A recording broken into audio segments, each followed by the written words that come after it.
ماں سے گستاخی کی سزا۔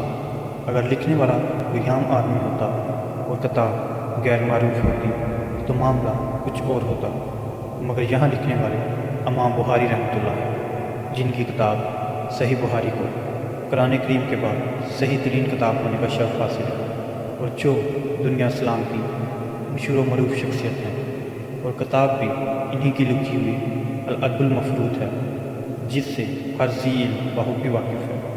اس میں یہ واقعہ درج ہے کہ ایک قبرستان میں مغرب کے بعد ایک قبر پڑتی تھی۔ اس میں سے ایک شخص نکلتا تھا جس کا سر گدھے کی مانند تھا، گدھے کی طرح آواز نکال کر چند لمحے بعد قبر میں چلا جاتا تھا۔ کسی نے لوگوں سے پوچھا، کیا ہے اس قبر والے کے ساتھ یہ معاملہ کیوں ہو رہا ہے اور اس کی کیا وجہ ہے؟